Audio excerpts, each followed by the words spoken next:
Hey, what's up everybody? I'm Landon with LMR.com. In this video, we're gonna be talking about some parts related to the fuel system on a Fox body Mustang. Now, we're not gonna go into detail and kind of a part overview per se of the parts we're gonna be using for the 1990 GT. This is going to be pretty much how to install these particular parts onto the car. So some of the parts we're gonna be working with today would be the filler neck support, the filler neck to trunk floor seal, the gasket set that seals the flange on the filler neck to the filler box. Then you have the larger square gasket that seals the filler box to the car. A piece that comes with the filler neck kit is the filler neck grommet. We're also going to be installing a fuel drain hose. This connects to the fitting on the fuel box, snakes underneath the car, has a grommet on it that gets positioned into one of the openings there in the body of the car as well. And then on certain year Fox body Mustangs, they had a plastic retainer at the bottom that goes up through the bumper and then holds the fuel hose in place. And the job for the fuel drain hose, well, it's kind of all in its name. If you overfill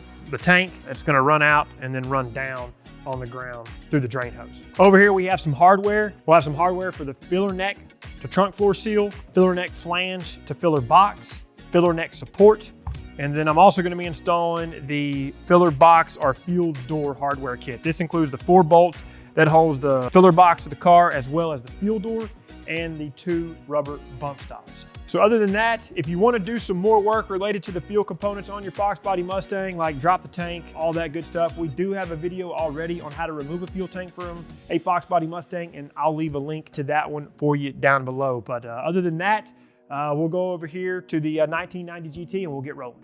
All right, so to get things started, we'll first want to disconnect the negative battery cable. We won't be working with anything electrical, but when you're working with fuel-related components, it's good practice to disconnect the negative battery cable. Safely support the car via a lift or jack stands. For some additional working room, it could be that you fully remove the tailpipe or just loosen the hardware and allow it to hang out of the way until you're finished with what you're doing. In order to show this process in greater detail, I'm fully removing the tailpipe from this car. With the tailpipe resituated, remove the 4 10mm bolts securing the filler neck pipe to the trunk floor seal. Go ahead and pull the seal away from the car. Loosen and remove the 8mm bolt securing the filler neck pipe support to the fuel tank. Go ahead and remove the gas cap and set it aside. If the tether is still attached to the cap, loosen and remove the retaining bolt. If you're worried about debris, stuff a towel into the filler pipe. Loosen and remove the 10mm bolts securing the filler neck to the filler box. Now, from underneath the car, go ahead and support the fuel tank cover where you won't interfere with the straps. Loosen and remove the 13mm bolts securing both straps of the car. Swing the straps down and then lower the tank just a bit. Use your right hand to maneuver the filler neck flange while you use your left hand to pull the filler neck out of the tank. While you're doing this, you may have to lower or raise the tank accordingly. Whenever the filler neck is out of the tank, remove the filler neck support by aligning the slots in the support with the raised sections on the pipe. Now you can remove the trunk seal. Continue maneuvering the filler pipe up and out to remove it from the car. Be careful not to scratch the painted surfaces with the filler neck flange. Go ahead and remove the existing filler neck grommet by prying it out of the tank with your fingers. Clean the area and then lubricate the groove on the new grommet with some dish soap. With the grommet positioned as you see on screen, seat the grommet onto the lip of the tank and then squeeze the outside area towards the center to fully install it. This is just personal preference, but I like the little tabs running horizontally with the tank. Just rotate the grommet if this floats your boat as well. I couldn't help myself, so I went ahead and removed the old filler neck gasket from the box. Next, you want to open the trunk or hatch. Depending on the body style of the car that you own, these next few steps will slightly differ.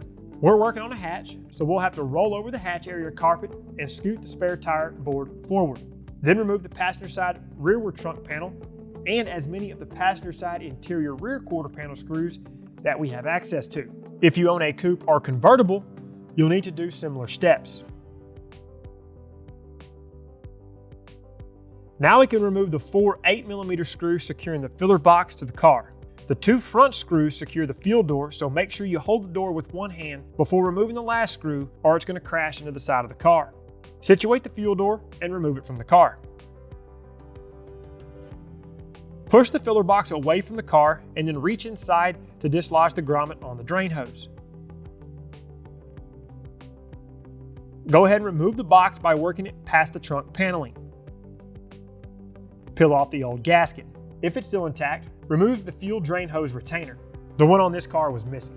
Take this time to clean up the inside and the outside of the box. I use an all-purpose cleaner and a detail brush to get this done.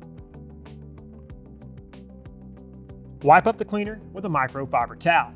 Use some adhesive remover to remove the leftover adhesive residue. If it's needed, carefully use a scraper to remove any residue that won't come off with the chemical. Whenever you're finished scraping, go back over this area again with the adhesive remover. Next, I'm going to remove the fuel drain hose since I'm installing a new one. The hose is secured with a pinch clamp. To remove clamps like these, use a flathead screwdriver and work it back and forth to widen the clamp. After that, you can remove the clamp and hose from the box. Wipe down the surface where the new gasket is going to be installed with a clean towel and some isopropyl alcohol. Let the alcohol flash and then dry fit the gasket first. Whenever you're ready, remove the backing from the gasket. You may have to use a razor blade to help separate the backing from the adhesive.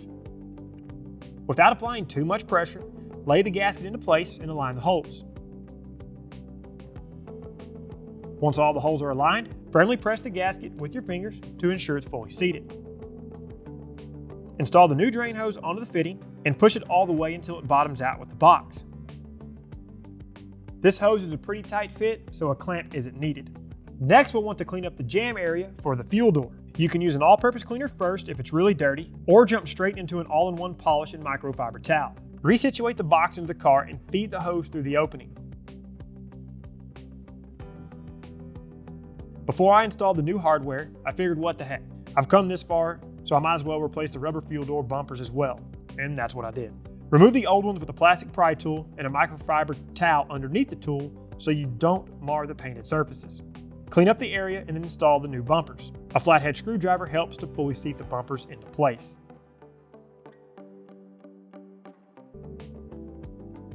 Now we can install the filler box and fuel door hardware. First, loosely start the two rearward bolts and run them down just before they touch the car.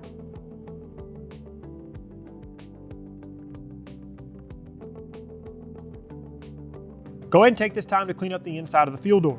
Also, if you're wondering, we have new fuel door decals available on the site. Reposition the fuel door into place and start the bolts.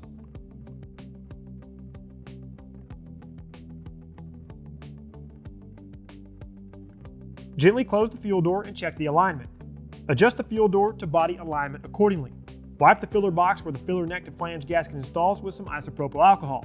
Allow the alcohol to flash and then dry fit the new gasket. Peel the backing and align the gasket with the filler box. Once it's properly positioned, press down on the gasket to ensure it's fully seated. Next, I installed the new grommet onto the drain hose in the correct orientation and fully seated it into the car. If applicable for your car, align the hose with the opening in the rear bumper and then install the plastic retainer. Lubricate the inside area of the filler neck grommet and the inside area of the filler neck to trunk floor seal with some dish soap. On the new filler neck, remove the support strap by aligning the slots in the strap with the raised sections on the pipe. Feed the filler neck through the box and toward the fuel tank. Install the new seal onto the filler neck in the correct orientation. The corrugated section will be facing towards you.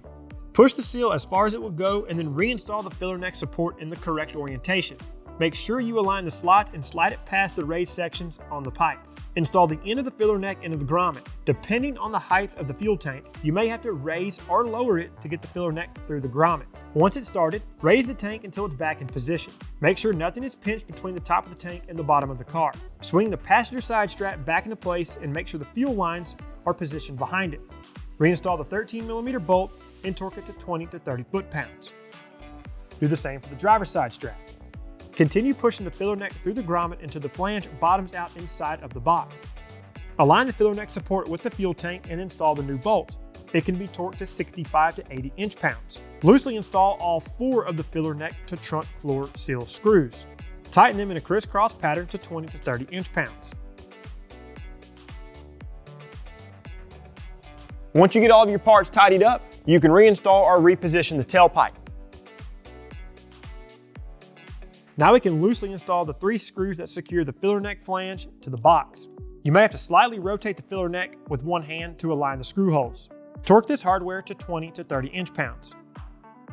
Reinstall and reposition all the hatch or trunk panels. Reinstall the hatch light and give it a pat or two just because. Roll back the carpet.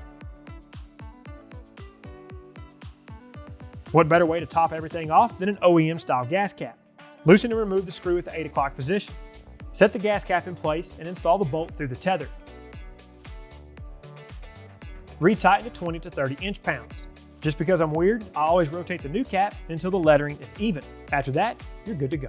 All right, people, so that's gonna wrap things up. As always, hope y'all find value in what we do. Figured we'd take a few of the filler neck parts and some of the associated components and install them into a car. And really, what better car to install these parts on than the 1990 GT? In closing, if you have any questions, drop us a comment. We'll be sure to get it answered. And then until we see you in the next one, remember to like the video, subscribe to the channel, turn on notifications. For all things Fox Body, keep it right here with the real enthusiasts, LMR.com.